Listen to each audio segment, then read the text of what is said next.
Okay, good evening, everyone. It's wonderful to be at Bible study again this evening, just looking at the Word of God. But before we start, let's start with a word of prayer. Yes, Lord, we bless you. We give you glory and honor.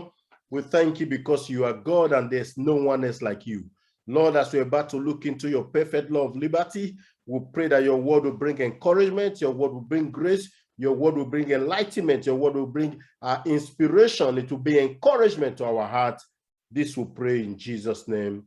Amen. Amen. Okay, without wasting time, let's get straight onto it. Amen. I'd like to again welcome everyone to this teaching. So, as you know, we've been looking at the topic, which is actually a very broad one, and we've been looking at this topic for some time now, which says, can we still trust the Bible today? Can you and I, living in 21st century Melbourne, can we still trust the Bible today? Given that the Bible is, such an old book written many, many years ago, can we still trust it today? That's what we have been looking at for some time now. And I'm just going to do a quick recap, and then we'll get straight on to what we've done today. Again, if you're new to this and you haven't had the benefit of all the background, because we've been looking at this topic for some time now, we've covered a lot of ground. Amen. A lot of ground concerning why we can still trust the Bible. You look at all the fulfilled prophecies. That's enough. That is enough for us to put our full trust in the Bible based on the fulfilled prophecies alone. But apart from that, the Bible is the only book that has the audacity to actually say, thus saith the Lord, which means the Bible actually authenticates itself by actually saying that this is the voice of God speaking, and you better listen. Hallelujah. You know, the Bible itself, according to Apostle Peter, actually says, holy men of God wrote these things and they were moved by the Spirit. It wasn't of their own volition. They were moved by the Holy Spirit. Hallelujah. And Apostle Paul gives us the very synopsis and said, all scripture is given by the inspiration of God, which technically means it's given by the breath of God. And because of that, you and I can trust it even today. Like I said, if you have not been part of the beginning, I encourage you, look at our Facebook page or our YouTube page. You'll be able to go back in time to look at all the many, many things that we have covered concerning this particular topic. It's been a very, very in-depth study, a very in-depth analysis. Amen. We've looked at how we got our Bible. We've looked at many, many things. How people gave their life for the Bible, how the Bible was originally written in different languages and translated into English and all that. So because of time, I will not be able to go over everything. I'm just going to move ahead so that we'll be able to cover all the things we have in store today. Hallelujah. But this, again, is my favorite quote, that the Bible is the greatest of all books. To study it is the noblest of all pursuits. To understand it, the highest of all goals. Amen. We know it was the Bible's got 66 books, and again we dealt extensively on how we arrived at the 66 books. Amen. Through the canonization process. Amen. 66 books, about 40 authors, written over 3 different continents, and there's over 1,500 years gap in between. Hallelujah. Okay, I've got good news for you. The good news is that next week, we're going to look at this particular thing that I've been showing you, patterns, pictures, and parallels in scripture. Hallelujah. It is very important for us to be able to have a very good understanding of the patterns, the pictures, and the parallels in scripture in order for us to have a good interpretation of scripture. Hallelujah. Because one of the things I've always stressed is that we need to have a grasp, a very good understanding of the background of scripture, and that helps us to interpret it better, because you'll be surprised. It's only one book, only one Bible, but a lot of people tend to interpret it in many, many different ways. And one of the things that happen is that people fail to realize and people fail to put the Bible into the historical, cultural, and geographical context. Amen. And when that happens, you see that we begin to make a mess of the Bible. And I also told you these 4 keys that will help you study your Bible effectively. We look at the literal meaning, we look at a hint of something deeper, we search and make some research and tie different scriptures together, and then we apply it to our lives. Hallelujah. And I remember telling you, scripture is very easy to understand because scripture interprets scripture, context interprets scripture, and the clear interprets the unclear. We must be diligent when we interpret scripture. Hallelujah. We must be careful that we do not project our own experiences, our own cultural background, our own idiosyncrasies, that we don't project it into scripture, thereby changing the meaning. Hallelujah. And again, you've got to understand, people of God, the scripture is scripture. Hallelujah. It speaks for itself. Amen. But what we're seeing today is a lot of believers projecting their own opinions, projecting their own experiences, projecting their own theology, projecting their own thoughts onto scripture. People of God, when we start to do that, we start to mess up things. We don't mess up scripture, but we mess up our lives. Hallelujah. Because what happens is that we begin to deviate from the will and the plan of God. Hallelujah. We must understand that no scripture is of private interpretation. I want to remind you that these scriptures were written before you were born. Amen. And if Christ were to tarry, he will be here after you are gone. Hallelujah. So we must treat scripture with respect. Hallelujah. And avoid projecting ourselves, our own opinion, our own ideology onto scripture. Let scripture speak for itself. Hallelujah. Amen. We looked at the Old Testament. And again, because of time, I'm just going to rush through this because, we've been through this before. And we said it's very important because the Old Testament quotes the New. The New Testament quotes the Old. That's why we need to have a good understanding of what the Old Testament is. Because at the end of the day, when we do not understand that foundation, what happens is that we get into the New Testament, especially when it comes to prophecy, eschatology. Chances are, because you haven't done your homework in the Old Testament, people go into a lot of misinterpretation of scripture. That's why it's very important for us to understand the Old Testament, hallelujah, and interpret it correctly. Amen. For some time now, we'll be looking at this as a way of looking at the Old Testament, because like I said, it's very broad and we'll not be able to look at the whole thing. It will take us probably a year. Therefore, we've picked out these ones as a way of gaining a better understanding of what the Old Testament is. The idea is that once we understand all these things, it's a gateway. Amen. It opens the door for us to begin to search even closer, for us to look deeper into what we call the remnants, so that way you can actually get a better understanding of scripture.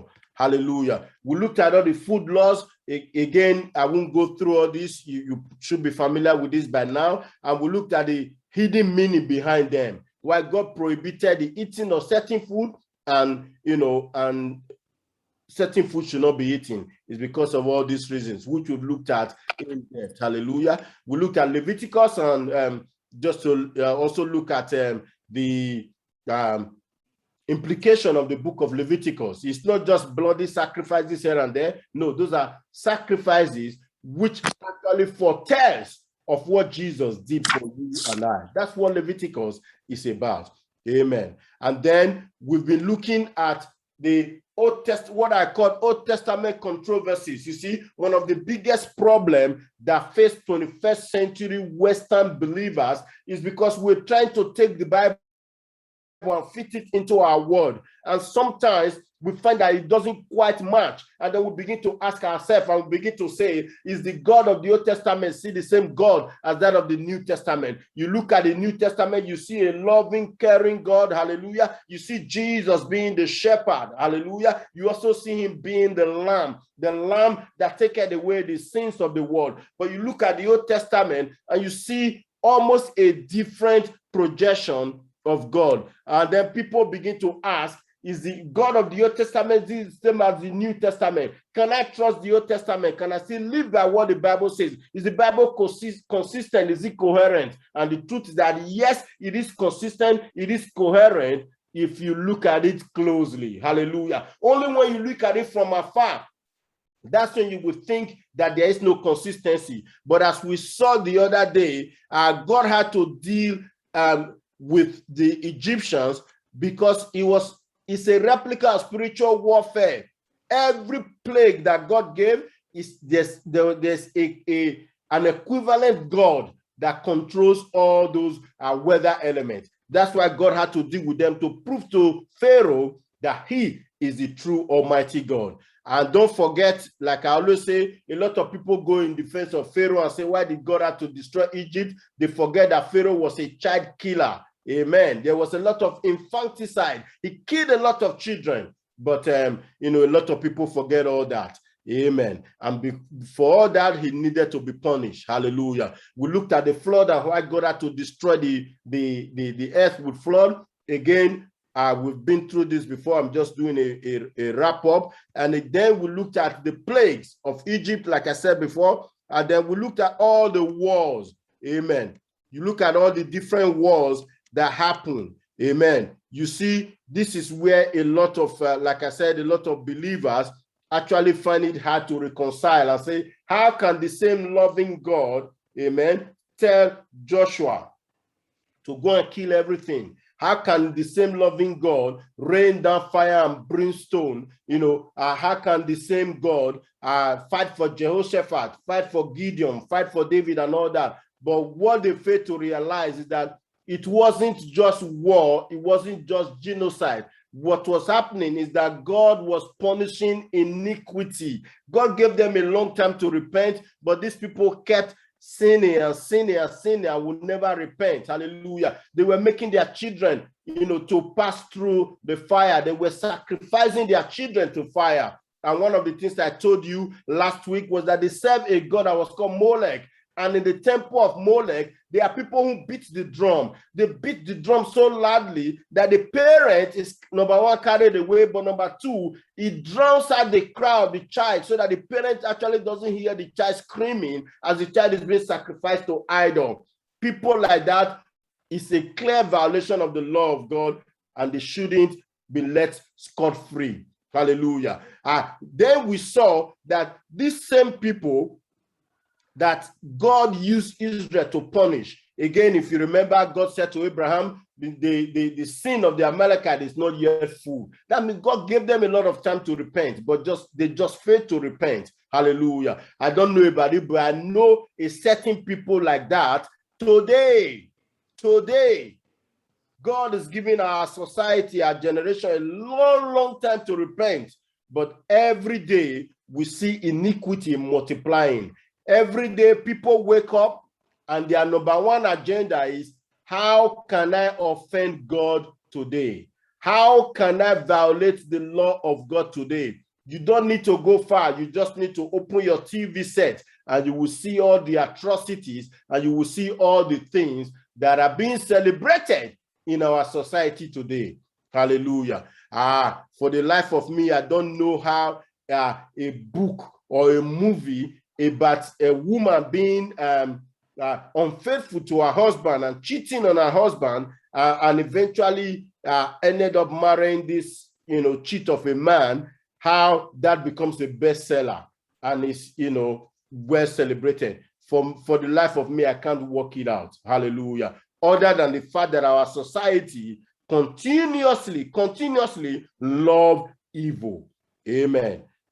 And we saw that these same people that God used the Israelites to punish, amen, in not too distant future, as the Israelites deviated from God, what happened was that God also raised other people to punish them. The Assyrians, the Babylonians, the Greek, the Roman, and all of them. They all punished the Israelites for turning away from God. So if you look at it and in a balanced view, you actually see that it wasn't about genocide, it wasn't about the people, it was about sin. Hallelujah.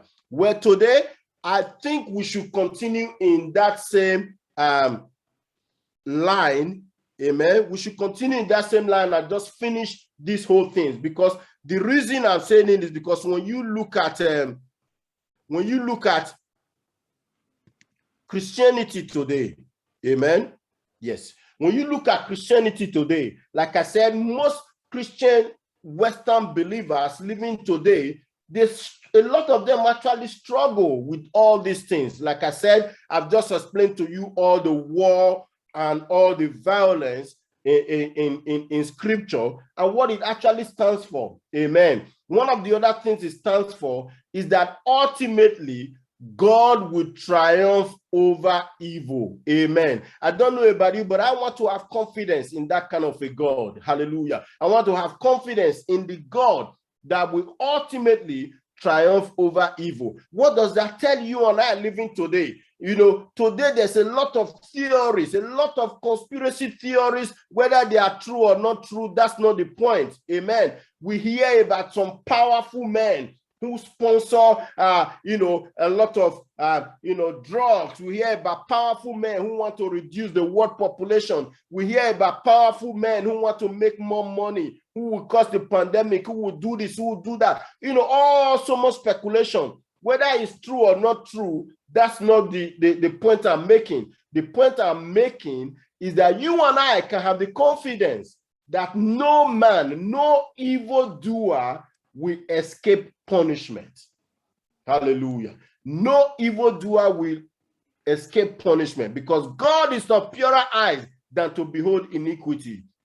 You know, the Bible says, Jesus, he said to the disciples, don't fear all these people, that all they can do is kill your body. But the person you should fear is the person that is able to actually kill both the body and the soul in hell. Hallelujah. And he said, don't worry. Everything that is hidden, read it in your Bible in the book of Matthew, everything that is hidden will be eventually revealed. Hallelujah. Therefore, you and I are living in the days of the pandemic today. We are not afraid. We're not shaking, because we know that we serve a God of justice. Hallelujah. And we know that in due time, God will mete out the appropriate justice, the appropriate punishment for men who engage in evil deed against their fellow men and against the law of God. Hallelujah. And therefore, we're not afraid of all these things. Hallelujah. We're not shaking like the people who have no hope in the world, because we know that our God will always come through for us. Hallelujah. Not only will he defend us against evil, he will ultimately punish evil. Amen. You know, Bible says, because men do not see the result of evil, I'm just paraphrasing, because men do not see the result of evil immediately, they continue to do evil. They continue. But one day, God will bring judgment. Hallelujah. Like I said before, that gives us confidence, because we know that God will eventually triumph over evil, and every man who has done evil under one guise or the other will be brought to justice. Hallelujah. You know, the Bible tells us, don't worry, your sin will find you out. Amen.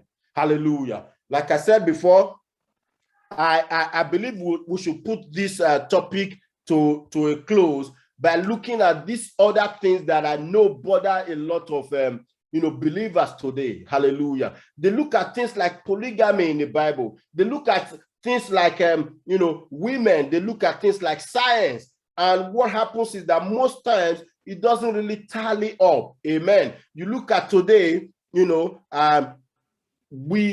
polygamy is not allowed. But you look at people like Abraham, he was a friend of God, yet he was polygamous, and people find it hard to reconcile. We're going to, by the grace of God, deal with that today. Amen. And we'll touch on science as well. Amen. And at the same time, we look at women. Amen. Some people have the belief that the Bible actually puts down women, that the Bible, doesn't actually regard the rights of women. Far from the truth. If you look at the Bible closely, you will see that it's actually far from the truth. You will see that when it comes to the Bible, God has respect. God has women are valuable to God, and nowhere in the Bible did God give any man any right to trample upon the rights of any woman. Hallelujah. And so by God's grace, let's quickly deal with these issues. And then, like I said before, next week, I'm looking forward to it. Amen. I will look at all those patterns and symbolism and, pictures in scripture. Absolutely wonderful. Amen. So first of all, let's look at women. Amen. Especially today in our society, what happens is that a lot of people say, if you look at the Bible, it downgrades women. It doesn't guarantee the right of women. Now, we must agree that the days of the Bible, okay, it was more of a patriarchal system. What that means is that it was a male-dominated society. But when you look closely, you find out that God protected and God respected and God guaranteed the right of women. We're just going to look at a few examples. Hallelujah. What does that tell us? It tells you and I that when God created man, okay, man and woman is of equal worth to God. Equal worth, but different roles. If you understand this, amen, it will solve a lot of problems for you. Equal worth, but different roles. The roles that God gave to the woman is different from the role that God gave to the man, but they are equally created in the image and likeness of God. Hallelujah. If you look at the book of Genesis, it tells us clearly that man and woman created he them, and he created them in the image and the likeness of God. Hallelujah. That's to tell you that the Bible does not denigrate women. Hallelujah. Oh, I love this one. Hallelujah. If you look at Genesis chapter 2, verse 23, let me just see if I can quickly bring it up here, because this is beautiful. And I'm going to try to be fast because we've got a lot to cover. So pardon me. I'm just trying to finish this so that we move on to something else by next week. Amen. Genesis chapter 2, if you look at verse 23, it said, and Adam said, this is now bone of my bones and flesh of my flesh. She shall be called woman because she was taken out of man. Hang on. This is not just an ordinary statement. Hallelujah. If you look at the book of Genesis, this is the first recorded speech of man. The first recorded speech of man, yet it was praise for the woman. Hallelujah. What does that tell you?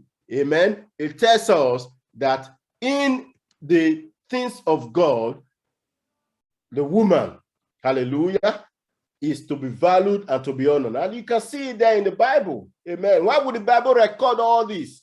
Amen. To let you and I know that the Bible does not denigrate women. Hallelujah. The first human speech full of praises for the woman. Amen.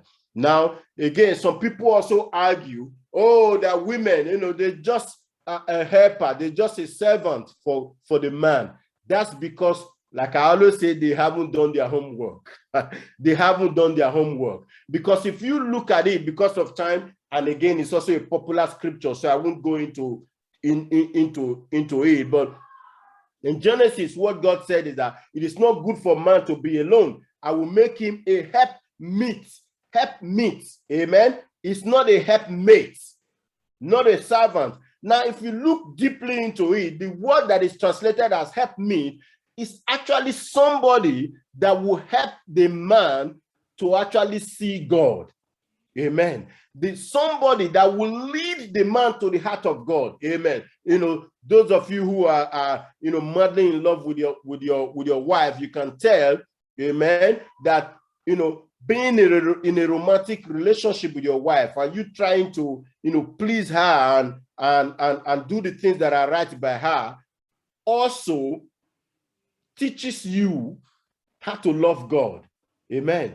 That's basically what it means. Help meet somebody to point Adam in the way of God, to help Adam love God more. Because I tell you this, if the whole world was full of nobody else but Adam, he would think the entire world revolved around himself. Amen. Therefore, God had to give him a helpmeet, amen, so that he will be able to appreciate and know that God is the center, not himself. Amen. Because of time, I'll move on. Amen. A lot of people also say, the woman was the first to be tempted. Hallelujah. Therefore, the woman is weak. Well, not if you look at it closely. Hallelujah. The woman was tempted when she left the side of the man. What does that tell you? It tells you that two is better than one. Hallelujah. If the two of them were together at the same time, hallelujah, they would have been able to put up a bigger fight. Amen. And deceive the enemy and defeat the enemy. That's what I make out of it. Hallelujah. It doesn't really mean that you know, because Eve was tempted first, that she's evil. No. Hallelujah. It just also goes to demonstrate to us the communion nature of sin. Amen. You look at it closely, you will understand the communion nature of sin. That's why we do everything we can. God helping us to stay away from sin. You say, what are you talking about? When a man continues to live a life of sin, you can tell immediately. What happens is that sin infects his wife, it infects his children, it infects his family. Amen. And before long, it infects the entire community. That's what God is trying to show us there, the communal effect of sin.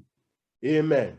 Hallelujah. You know, some people also, if you read the writings of Apostle Paul, he did talk about the women as the weaker vessel. Amen. But he was only referring to the physical strength. Amen. Not the spiritual. Hallelujah. Not psychological. And believe me, I've known many women, hallelujah, who are very strong in many respects. So Apostle Paul was only talking about, you know, of course, men got more muscles. They've got more strength to do, you know, physical work. That's what he was referring to. He wasn't referring to women as weak spiritually. Amen. Let's go continue. Now, isn't it interesting that when you look at scripture, you know, scripture many times in Isaiah, in Ezekiel, in many parts of the scripture, it actually uses feminine attributes to describe the nature and character of God. Isn't it interesting? Hallelujah. Because if you look at Isaiah, what did he say? Will a woman forget her suckling child? Amen.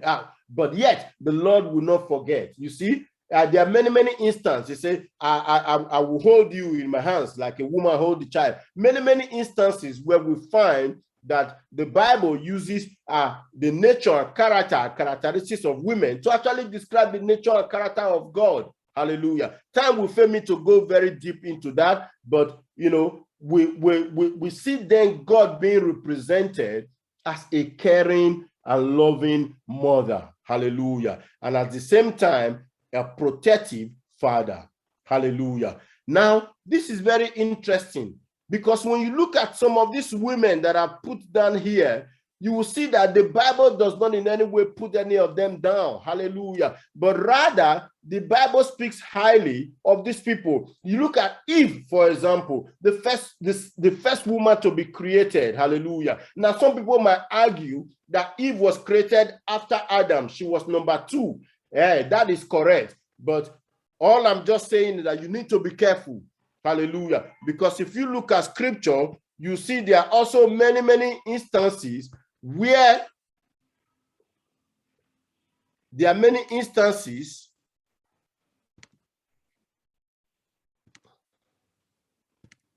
okay, sorry, I'm sure you can see it now. Okay, there are many instances where The second is not usually the lesser. I'll give you an example. You look at Cain and Abel. Hallelujah. You see, Cain was the second born and Abel was the firstborn. Amen. But that doesn't mean that we all knew how it ended up. Hallelujah. We saw Jacob and Esau. Amen. We saw Joseph and his brothers. What I'm not trying to build a doctrine here. What I'm just saying is that you probably need to look closer before you start building a sermon and saying Eve came after Adam, therefore she's less than Adam. Amen. Don't forget, God holds everybody, man and woman, equal worth, but different roles. Amen. And man is the head. Amen. There's no dispute about that. Hallelujah. Why? Because God created it so. Hallelujah. And the woman being the helpmeet that is meant to help the man see God and search after the heart of God.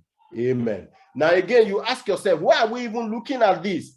Because we live in a day and age, amen, where there's a whole lot of things. You know, you look at women liberation, you look at equality, you look at all sorts of things, you know, equal pay, gender gap, this and that. The society is bombarding us with all sorts of things.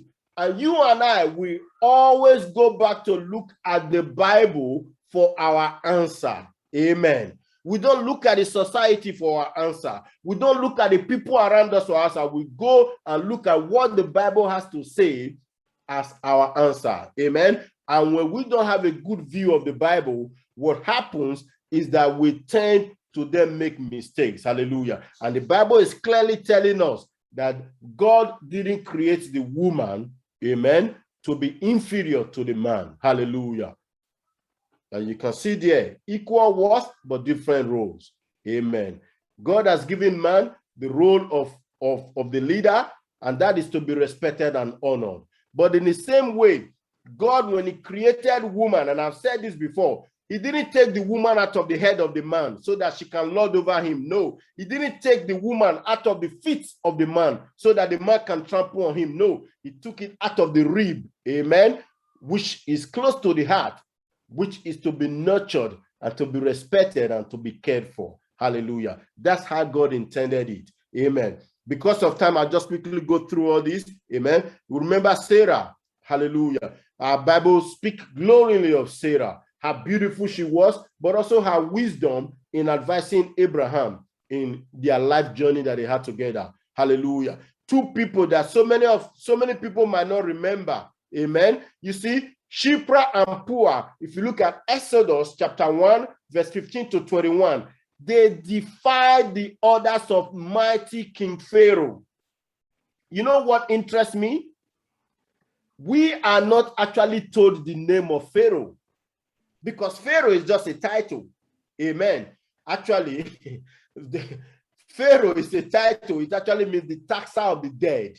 Time will fail me to give you the history, but that's basically what it means. Somebody who taxes the dead. And over time, they began to modify it to become, you know, like the Lord of the dead. But basically, that's what it is. But you read the scripture, even the Bible didn't give us the name of Pharaoh.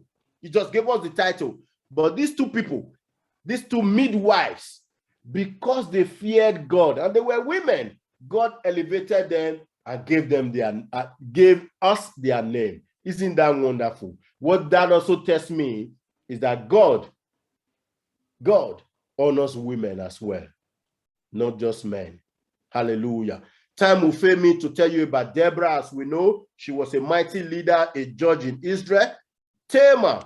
If you look at Tamar, this is very interesting. You look at Jacob, those of you who know the story, and again, I apologize, I'm a little bit rushing over this because I want to get through everything. But you look at Tamar, Jacob made the statement and said, Tamar has been more honorable than me.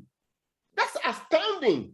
In a society that is meant to be patriarchal, mainly dominated by men. Yet, when Tamar played the harlot, and it was Jacob that went to patronize her, and as you all know, she got pregnant and everything, and she brought out all the things that Judah gave her. Judah said it. Tamar He's been more honorable than me. That's an astounding statement. Amen. Well, time will fail us to talk about Esther and her mighty works. Amen. She stopped the hand of the evil Haman. Amen. And she was able to change the law of the king. Hallelujah. How about Jael? I'm sure you guys know about this woman. It's not very popular, but Jael, if you read Judges chapter 5, verse 25, when they were fighting in the days of Deborah against a mighty warrior called Sisera. Amen. Sisera was tired running from the war. She came to Jael and she asked for water, but Jael gave her milk. And then he gave him milk, He fell asleep. And what happened? We all know the story. Amen.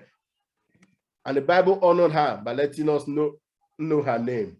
Amen. How about Ruth? If you look at Naomi said, at the end of the day, said, Ruth is more valuable to me than 7 sons. Hallelujah.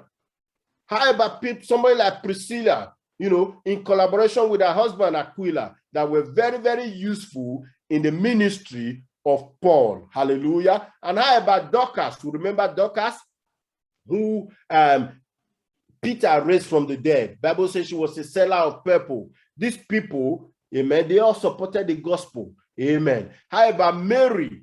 Mary Magdalene, Mary, the mother of Jesus. How about Salome? These people were people that supported as well the ministry of Jesus, financially and otherwise. Hallelujah. Why am I saying this?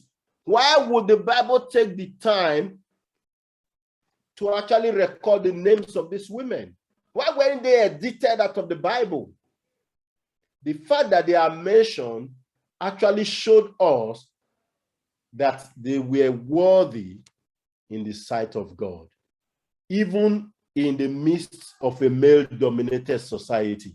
Hallelujah. So Christianity doesn't put down, true Christianity doesn't put down women. Hallelujah. But rather, what it does is that it lets women know that they are worthy. Again, while we're looking at this today, because a lot of people have the notion and they wrongly accuse Christians and Christianity of not standing for the right of women or upholding the right of women. Now we're looking at this because on your normal church service, this is not a normal typical message that you will hear your pastor preach. Hallelujah. And because this is Bible study, it's very important that we bring this and actually talk about it to let us know that God, all his children are worthy in his sight and they are created in his image.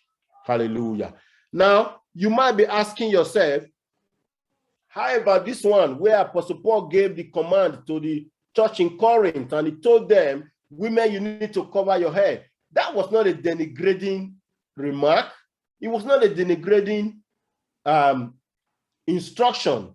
Now, again, I've always told you we need to put scripture in context. Hallelujah. Now, what Paul was actually trying to tell them, 2 things. First of all, Paul is trying to say to them, look, I know you Corinthians, amen, and those of you who are let me talk about the Corinthians, I look at them today, the easiest way I look at them is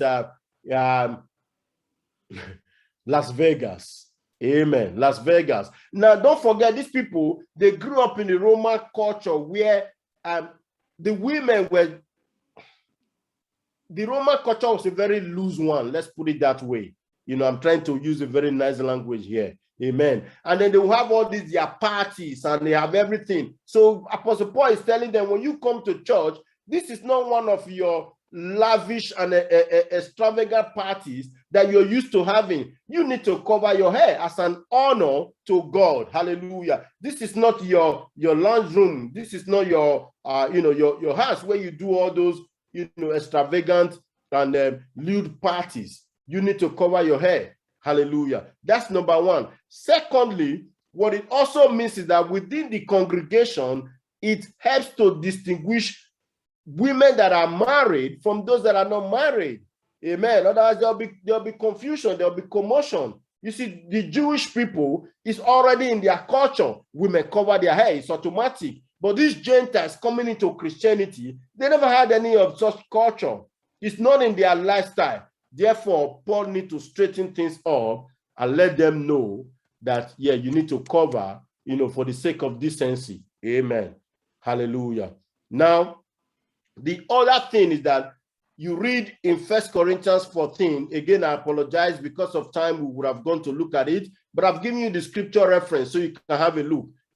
Apostle Paul, writing to the women, basically told them, to keep quiet in the church. Again, if we put it in context, amen, Paul is not in any way denigrating women. Paul is not putting women down. That's not what it is. Hallelujah. What he's trying to do is to create order in the church, because you and I, again, this is one of the things I told you last week and the week before. We have to be careful of projecting our 21st century practices and belief onto the people that lived in the first century. It was totally different. Now, in those days, the church was more like a synagogue. Amen. They didn't have they didn't follow a specific, if you like, order of service like we do today. Amen. They go to the synagogue. It's open for all. The preacher, the priest. Don't forget, they didn't have the New Testament. All these things that we enjoy today. Amen. So the preacher of the day, or the leader, will effectively read a passage from the Torah, amen, or from one of the letters of Paul. And what happens is that after he's read it, they pray, and then they have a discussion. Amen. So what Paul was saying is that news got to him that some of the women were using that forum as a way of causing trouble. As an example, a woman might say, let's say a man is talking, oh yes, men need to do some things and respect their wife. And the woman will say, shut up, you there. How we've been married 4 years. Have you been respecting me? Something like that. So, and because of all that, in order not to cause commotion, amen, because you look at the church in Corinth, they were known for some very characters. Amen. So Paul had to tell them, they were very worldly. Paul had to tell them, look, it's better women keep quiet in the church. Amen. So as not to cause all those commotion. If you have any question, rather than come to church and cause trouble, ask your husband at home. Amen. So I hope this basically helps us put the Bible into perspective, because don't forget, one of the things we're looking at is, can we still trust the Bible today? Hallelujah. Is the Bible still relevant to me today? Amen. Now, if you're not taught and if you don't understand all this, you will think that here is the Bible putting down women, whereas it's actually the opposite. Like I said, don't forget, Priscilla, okay, she was very instrumental to the ministry of the apostles, the early apostles, very, very instrumental. They were very great teachers and helpers in the ministry. Amen. Hallelujah. And I've told you about Dorcas and Mary and Salome and all these people. Hallelujah. God never puts women down. Hallelujah. It's only man, in an attempt to prove that he's, something that he's not, that attempt to put women down.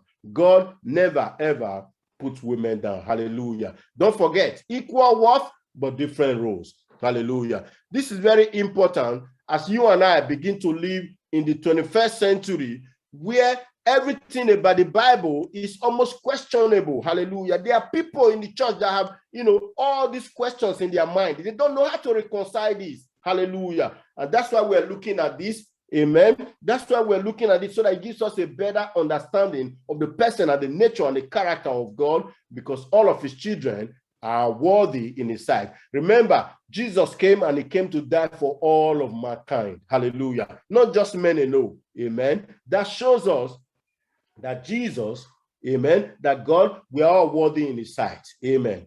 Now, because of time, I'll just quickly address the issue of polygamy. Like I said before, you see people like, actually the first person that we saw in the Bible being polygamous was a man called Lamech. Amen. In Genesis chapter 4, verse 19. Lamech, he was the first one that married 2 wives. Amen. But again, you look at somebody like Abraham. He had more than 2 wives. Amen. There's Sarah, there's Hagar, there's Keturah. Amen. And then we look at somebody like Jacob. He had about 4. Amen. He married the 2 sisters and he married their maids as well. Amen. We look at somebody like David. Hallelujah. You know, when he went into Bathsheba, he ended up marrying her. Amen. And then he married the daughter of Saul, as well as the wife of Nabal. Hallelujah.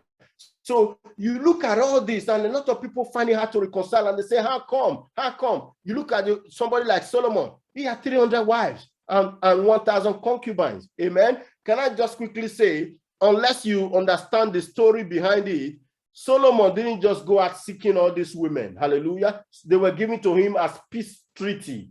Amen. Because chances are, because the man was so wise and big and powerful, amen, if he marries my daughter, there'll be peace between me and him. He's not going to come and attack my kingdom. Okay.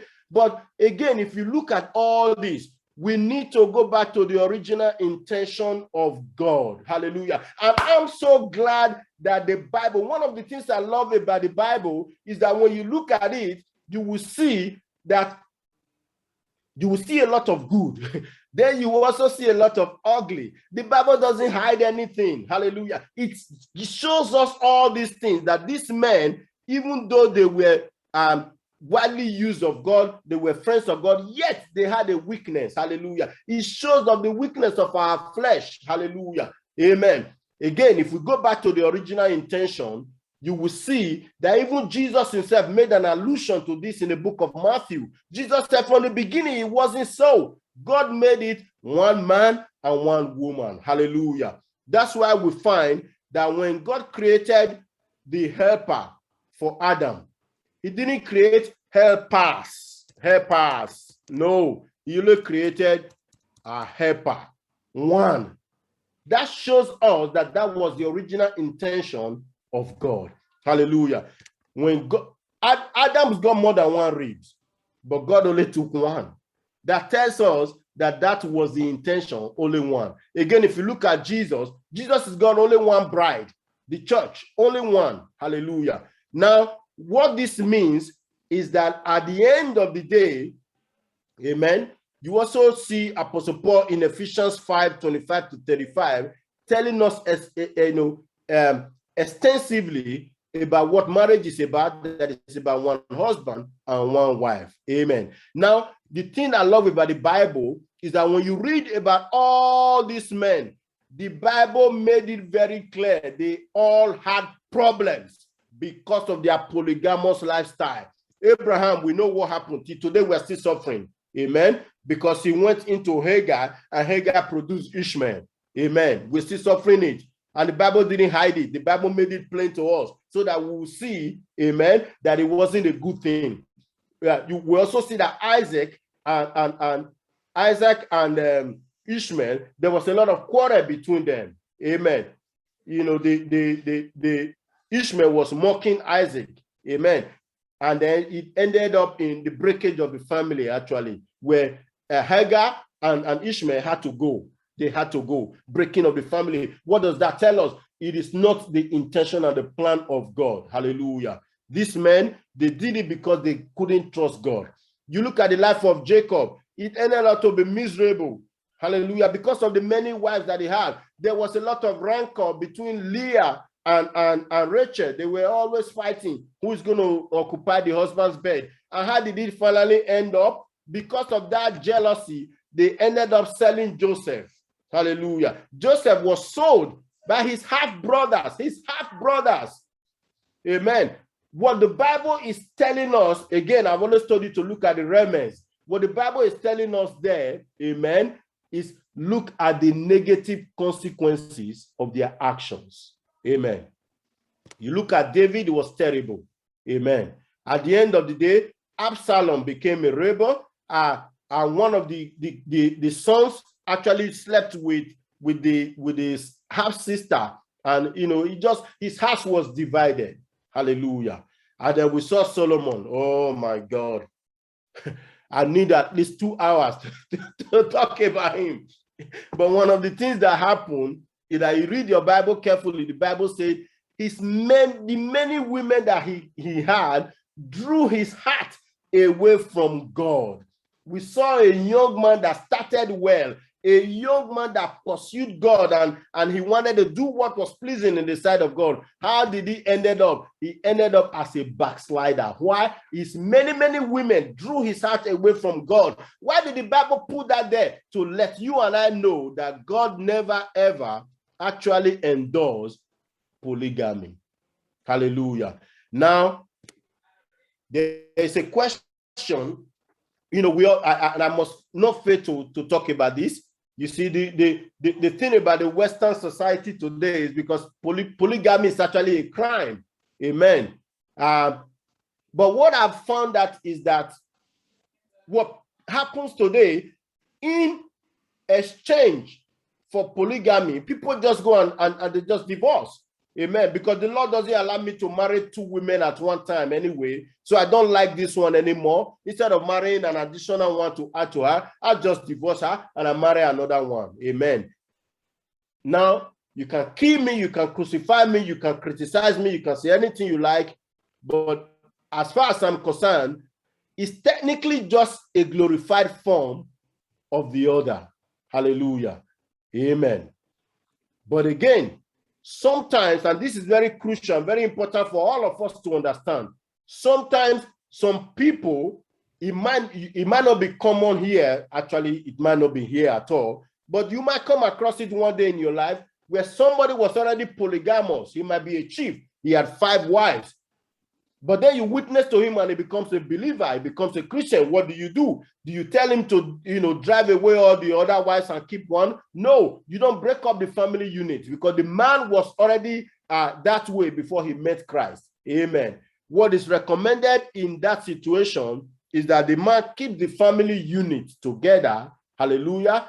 But he's not permitted to hold any position of authority at church. Amen. Because Apostle Paul made it clear, an elder in the house of God must be the husband of 1 wife. Amen. So I hope that helps somebody today. Amen. Let's quickly go on to science. Amen. I know that, again, why are we looking at this? Why am I even talking to you about this? To be honest, this is not a very sexy topic to be talking about. It's not it's not a topic that makes people say, yes, yes, no, but these are things that you and I need to address today, hallelujah, in order to actually see that the Bible is still very relevant to our life today, hallelujah. The Bible hasn't grown old. The principles of scripture, it aligns with the highest moral value you can ever think of, hallelujah. But people criticize scriptures only because they haven't taken a closer look at it. Hallelujah. Now, this leads me to science. Now, what I'm going to say is that because of time, I will not be able to do a very in-depth analysis of creation and evolution and all that. But what I want to bring to your attention is that, you see, today, we have to be sure that we are not ignorant of the devices of the enemy. We know the devices of the enemy. Hallelujah. One of the things that happens is that what they call science today is actually no longer science. If you look at evolution, it's now a dogma rather than scientific observation. You say, what do you mean by that? And you all can testify with me. If you are in any place, maybe you are at work or you're in a family gathering or you're talking to your friends and you dare talk against evolution, it's as if you're an idiot. It's as if you don't know anything. They've raised it up because that's all they were taught. They've raised it up to become a dogma rather than scientific evaluation or scientific observation. If you look at it closely, evolution actually defies the laws of science. There is no science in evolution. Hallelujah. But there's something I want to bring to you. Hallelujah. You see that they actually don't allow you to question it anymore. It's the same like the LGBTQI and all this, climate change. God help you if you stay in the front of your friends or your colleagues or your co-workers and you tell them, about things like climate change and tell them that you don't support LGBTQI. You'll be surprised the way they look at you. They look at you as if It's as if there's no even need to debate it. There's no even need to talk about it. There should be no questions asked. Everybody should just accept it. Hallelujah. But whereas when you begin to look at it closely, you find that there is no science in evolution. Again, because of time, I will not be able to do an in-depth analysis. That's why I've given you these two resources that you can look at. Hallelujah. Answers in Genesis.com and creation.com. We've been privileged at Shoreway. We've had people from creation.com. They've come to our church and they've showed us a whole lot of things. Again, because I'm running out of time. Hallelujah. So you look at things like carbon-14 dating. And when you start to look at it, you see that it's flawed science. Really, really flawed. Amen. But there's something I want to bring to your attention. If you go back to the origin of Darwinism, hallelujah, you see that it coincides with a time when man began to seek after knowledge to the exclusion of God. That man didn't regard God anymore. Man didn't regard what God had to say anymore. And they placed their so-called science on top of God.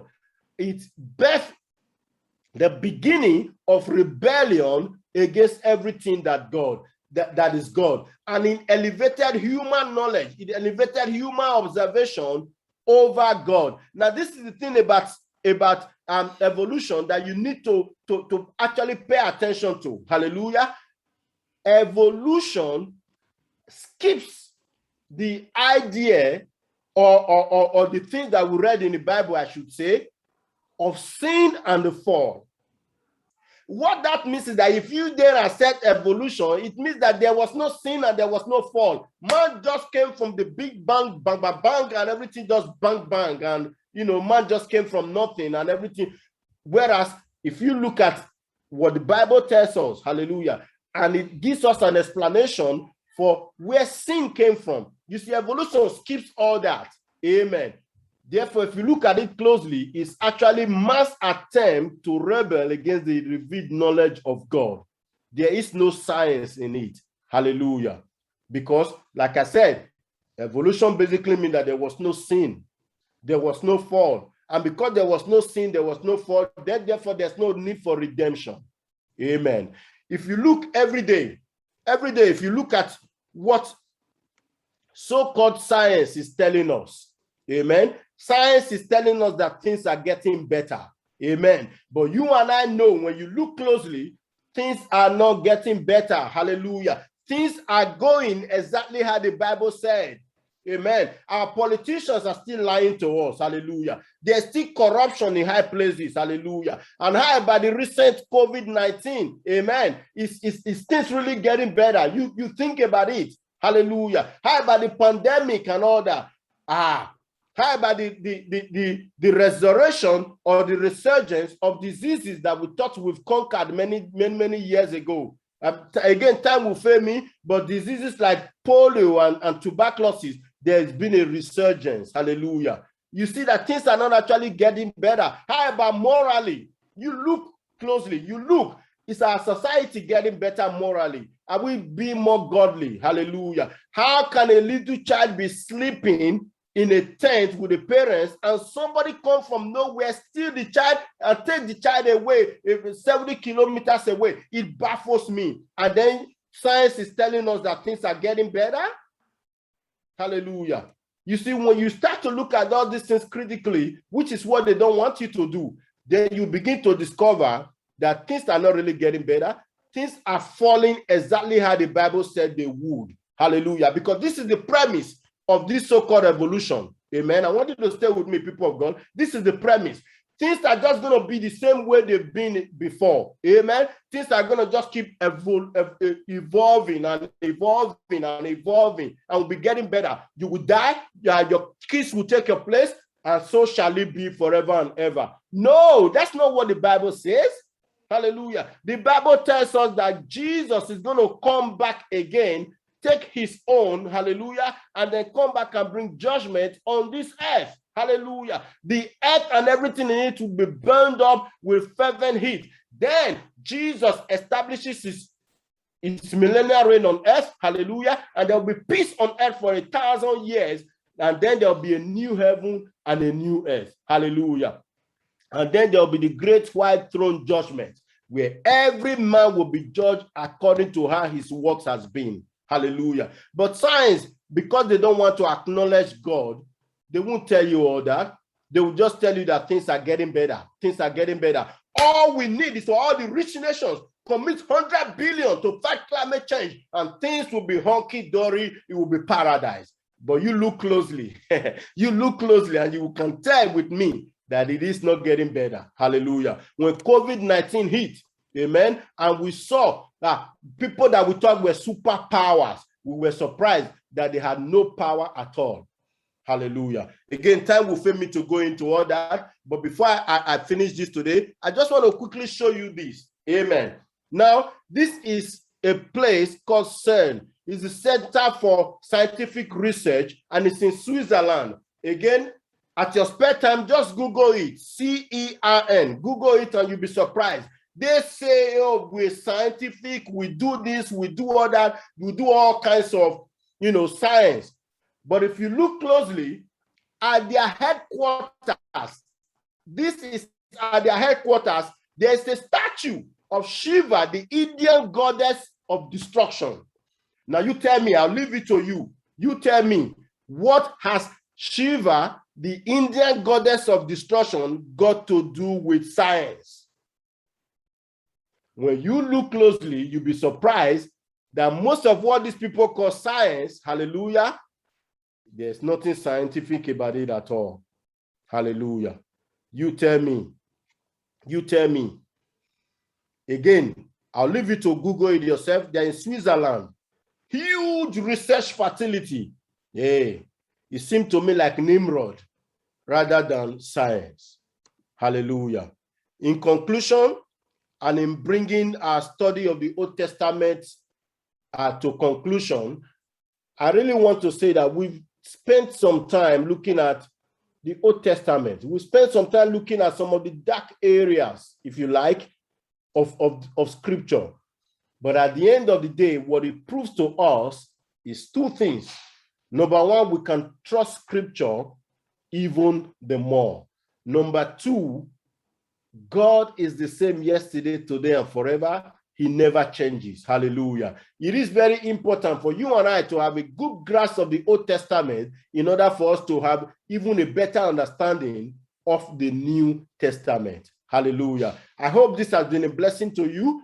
And like I said, the Bible is not a book of the day. It's not a book of the month. It is the book of a lifetime. Take your time to study it. Take your time to spend your resources. Take your time, because we're going to be spending eternity with Jesus. Hallelujah. But again, while we are on this earth, a good grasp of Scripture gives us that confidence to face whatever comes our way, knowing fully well that if God could fight for the people those days, he can fight for us even today. Next week, by the grace of God, when we stop this broadcast, we're going to have a quick chat. I think by the grace of God, next week, we should be able to go back to face, and let's look even deeper into the mysteries and the wonders of his word. Amen. God bless everyone.